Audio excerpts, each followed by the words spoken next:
everyone, Joe here from Action X. Welcome to Let's Talk, or welcome back after a week off.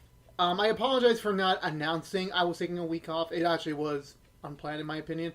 Well, it was unplanned in my head because I was actually going to record that episode, the last, what ended up going to be this episode of Let's Talk was going to be recorded last week, but when I was recording, it was Sunday night.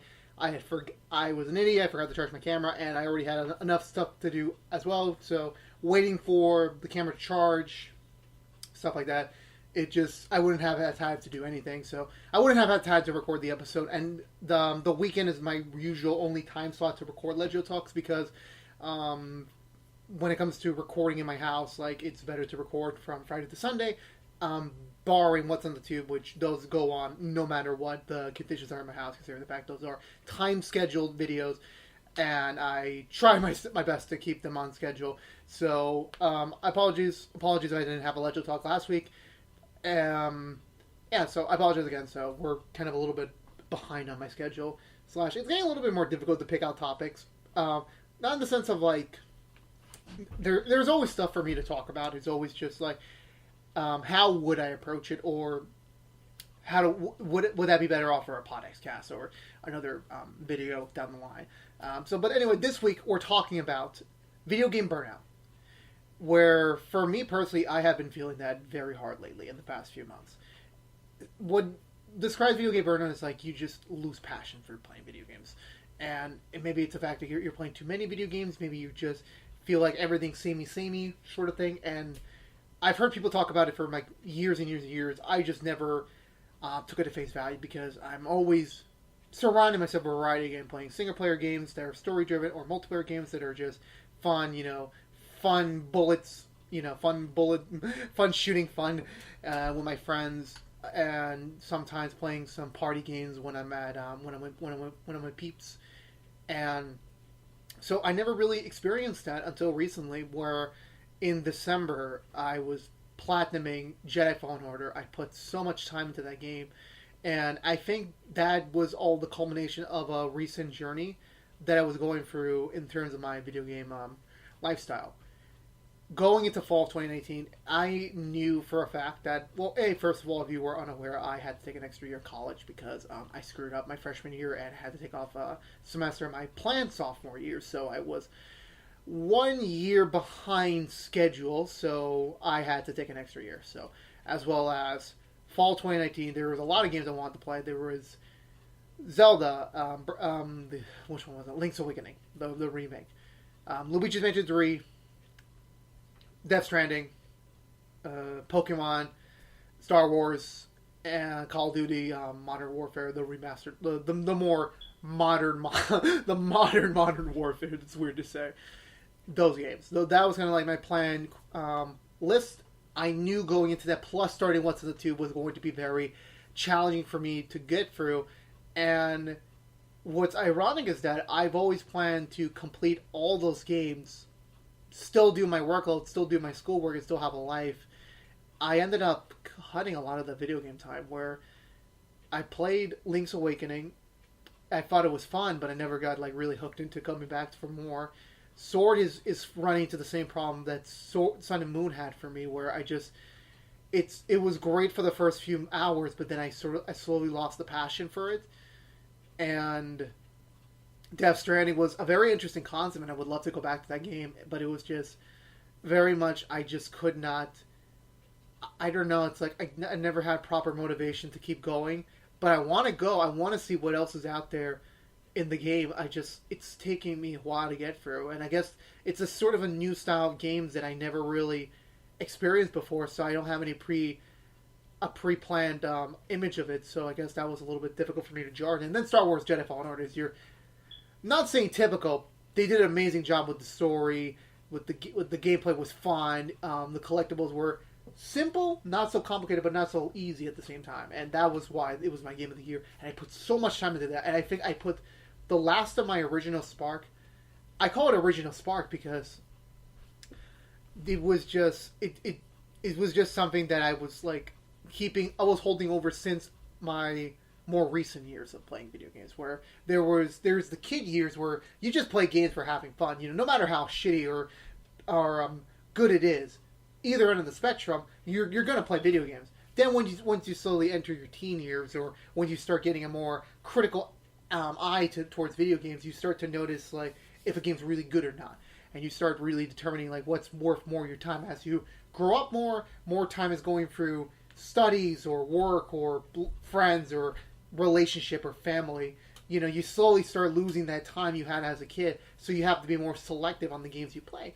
Now becoming an adult, I'm now beginning to now see what a lot of people are talking about, that it's just something that you have to have passion for now. And after Jedi Fallen Order was done for me in the Platinum, I was like, okay, I'm going to go back to Death Stranding, I'm going to go back to the Switch. This is my plan. I'm going to do Gears 5 as well. And I ended up doing none of that. I did not go back to Gears 5 because I thought it was a fun game. I thought it was much better than Gears 4, but it was not something that enticed me to keep going back. Me and my friend, we played the whole campaign together. We played some multiplayer matches together, but we never really went past that. We always talked about, yeah, we're going to go back to Gears 5. We're going to 100% that together. We're going to, get all the trophies together, but we never did. We just never did, and I don't think we ever will at this current time period.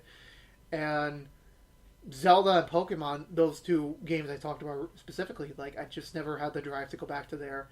And then also Death Stranding was, again, like, I played another day or two of it, and I enjoyed what I was seeing, but it was just, again, there was no, like, real connection. There was no real, like, indicator for me to go back, if you know what I mean. And then it was just all of January.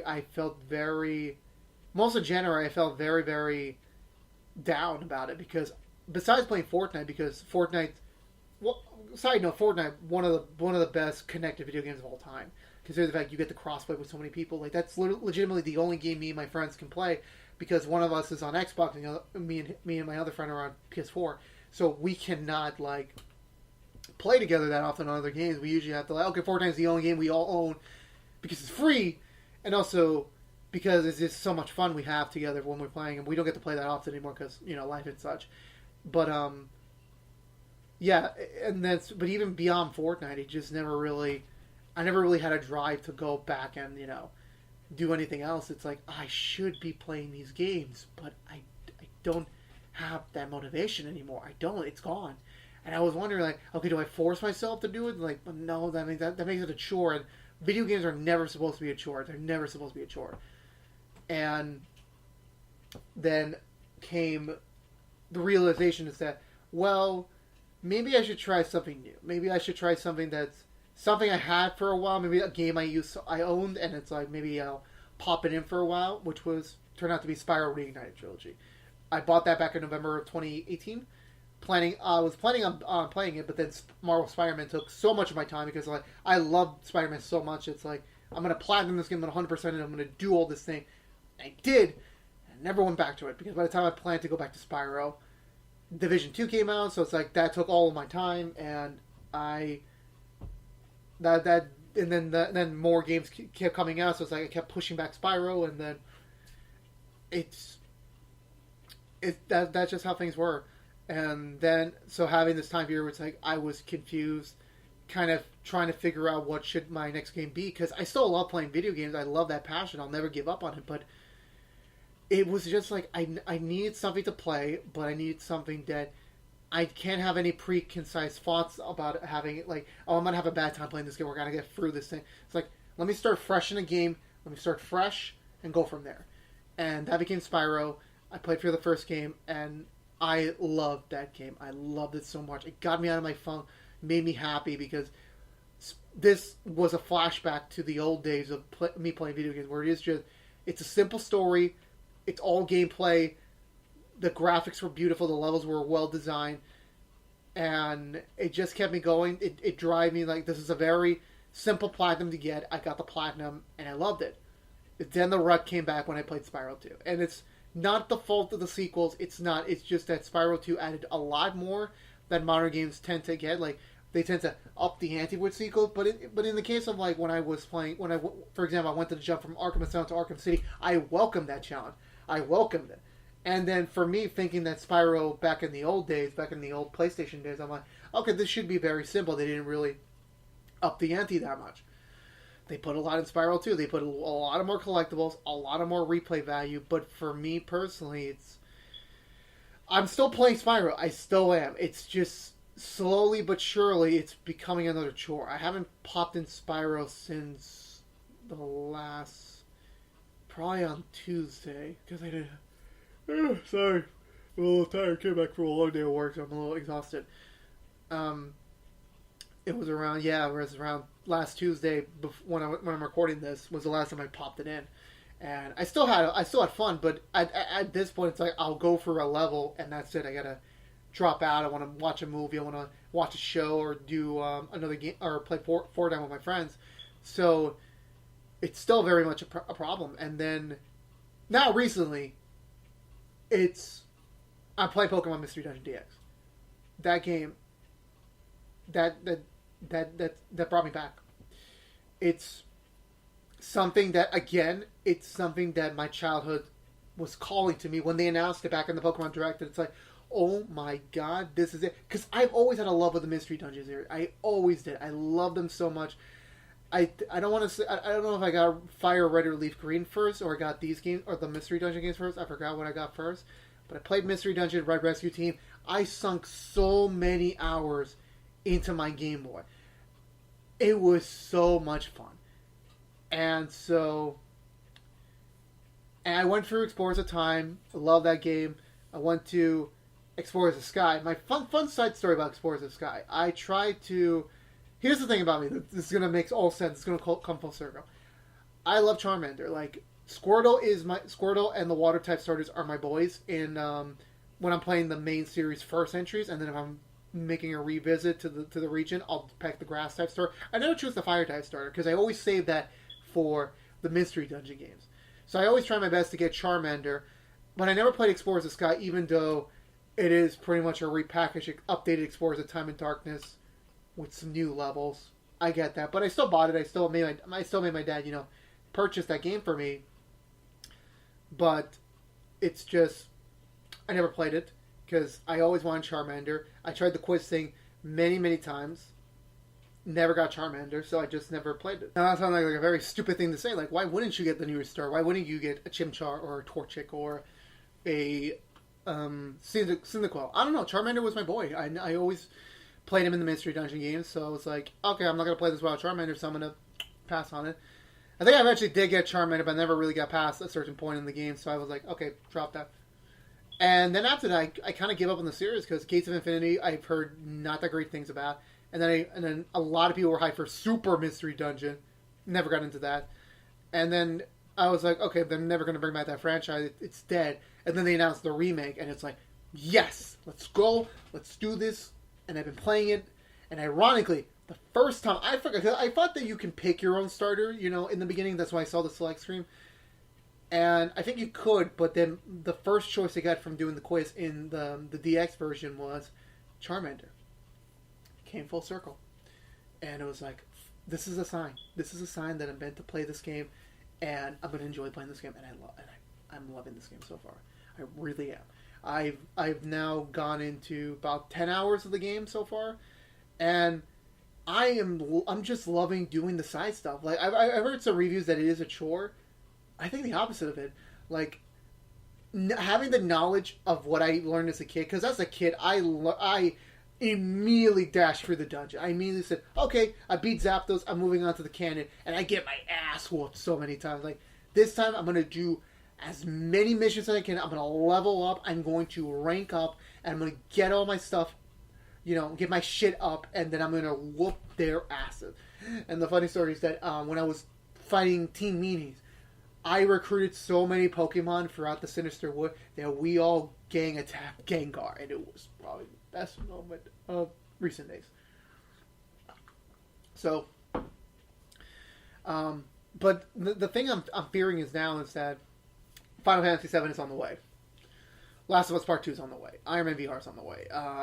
Ghost of Tsushima is on the way. And I'm scared that, like, am I gonna have that burnout? Because maybe at this point, maybe I should just take a step back and just do nostalgia trips. Play games that are nostalgia based or have some sort of connection to the past, because it's the modern games. It's like I don't know why. It's like maybe they're just becoming too advanced for my little brain to handle. I mean, don't get me wrong. Like when Spider-Man 2 comes out, or God of War 2 comes out, or Jedi Fallen Order 2 comes out, I'm gonna play the crap out of those games. I'm gonna love those games.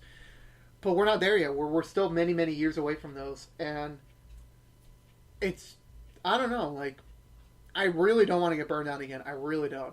I mean, but I do understand. Like video game is a hobby. It's a very expensive hobby because at most you're spending $60 per video game.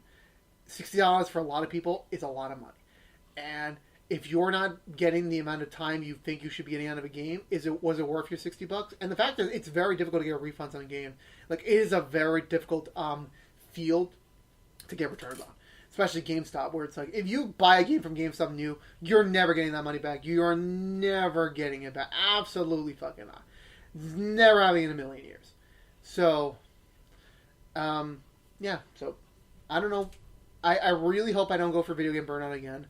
Or I really hope I don't have that feelings again, because I don't want to. Like, video games were something my parents introduced to me as a kid. And I'm going to tell a whole story someday about my origins in video games. Someday. I don't know when. I don't know. It's like there's too many things to do. But the thing I remember was that I was coming home from one day, coming home from karate with my parents, and my mom gave me a Game Boy Advance SP with a really shitty card game and a Pac-Man pinball game. Were those the best games to introduce to a kid when they're starting out video games? Listen, I don't know. My parents didn't know anything about video games, and neither did I. So I was like, cool. And then I slowly started learning more, playing for Mega Man, Pokemon. I was a Nintendo boy growing up, and then I slowly branched off the PlayStation and Xbox. But it was just something that I love so much that I never can imagine a point in my life going forward where I'm not playing video games. Like, it has become a respected profession at this point, whether you are Twitch streaming or you're doing esport or you're doing in the gaming industry, commenting or actually making the games. It's a valid field of work now, and it's great. It's so great for those people that are in that industry. I'm not part of it. I love talking about it, but I probably never will be a part of it because that's just not me. Like I love playing games. I'll give my thoughts once in a while, but I don't know. But I never. But the one thing I know for certain is that I will never stop playing video games, and that always makes me scared whenever I'm having these moments where I'm not feeling the drive to play a game, and hopefully going forward I won't. I can't guarantee anything, but I just felt like sharing my story, and hopefully you'll learn from, like, sometime maybe it's great to take a break and do something like familiar or something that you knew before. So I think that's gonna do it for me. So hopefully everything will be fine. Who knows? A lot of games on the way for me, but we'll see what happens. And I think that's gonna do it for me, guys. Anyway, guys, thank you guys so much for watching. Please, if you were unaware of this, was Let's Show Talk from Action X. We have a brand new Let's Show Talk, usually every single Wednesday here on the channel. If you want to see that, please subscribe to the channel. Ring the bell for notifications when we have a new episode live. Like, favorite, share this episode if you please. And I will see you guys next week on our usual regular time slot. See you guys.